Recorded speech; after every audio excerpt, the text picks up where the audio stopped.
Now, recently, the founder and president of the National Black Farmers Association, John Boyd Jr., went on CNN to attack Donald Trump in his failed trade war with China. Now, this was during an interview with CNN's Poppy Harlow.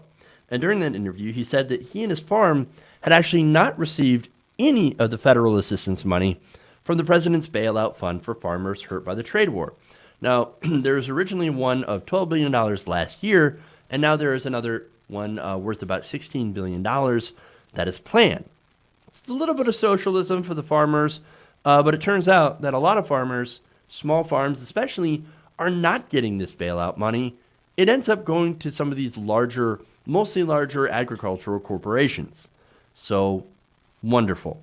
Now, the thing is that because of this trade war, China now has new trading partners, which means that business is lost. And so Boyd here is going to make the point that even if he got that money, that does not make up for losing that business overseas. And so that's why he's pretty angry and says this. This administration has failed small-scale farmers, has failed black farmers like myself. I've been reaching out to this administration to talk about the effects of tariffs to my farming operation. And it has a rippling effect. It's going to hurt the timber industry, truckers. All of these people will be affected.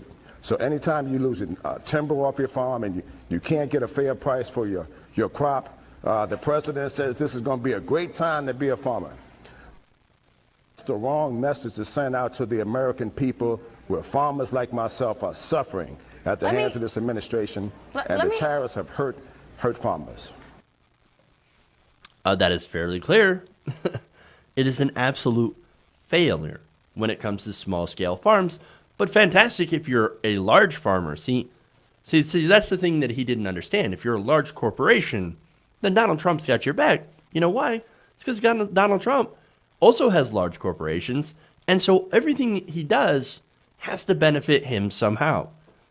And when it comes to, look, for example, when it comes to these subsidies, right? Well, guess what? A lot of these corporations end up funding Republicans and end up, and people who work there end up supporting people like Donald Trump. And so, again, he wins by giving these farmers socialism. But at the end of the day, it's still not a win. It's definitely not a win for taxpayers. You continue to have to pay that. And it's not a win for farmers. Boyd Jr. goes on to say, look, we basically what I don't want these subsidies. Even if I was getting the subsidies, I still don't want them. I want business. I want to actually continue to work and bring my product to market and get a fair price for it. In fact, he said later on, quote, we need to reopen these doors to places like China who were purchasing 90% of U.S. soybeans. And this administration has failed to open up new markets, and that's what's hurting us here. You take away the biggest market and don't open up, the doors for farmers, or new doors for farmers. And that's, look, basically, are you trying to say that not only is this administration favoring large corporate farms, which they are, and not farmers of color, and somehow didn't think to open up new markets for taking a risk and putting tariffs on Chinese goods? No way. No, of course not. Why Donald Trump would never not think of the consequences of doing anything. Everybody knows that he is a very stable genius and that trade wars are good and easy to win. Of course, I'm being facetious there. We know that Donald Trump never thinks about anything. There's no strategy there. He's not smart. And again, now what? What are we going to do? We're going to keep paying these subsidies to the end of time, to the tunes of hundreds of billions of dollars? China already has their new trading partners. They don't need us. American farmers are not getting their business back.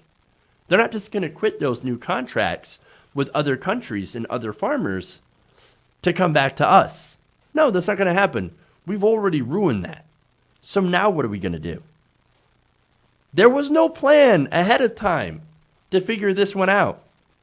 With Trump, look, and not only that, but after Trump does this, who's going to want to trade with us now? Knowing that Trump could put in tariffs somewhere else and start more trade wars. Who's going to want to trade with the United States?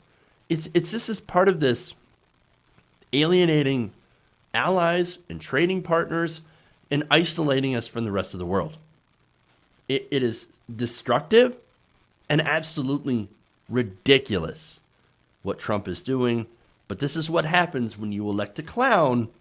You end up getting a circus. We've got to get this moron of morons out of office before he does even more damage. Hey guys, hopefully you enjoyed that free video. Now I'm going to have to ask you a favor.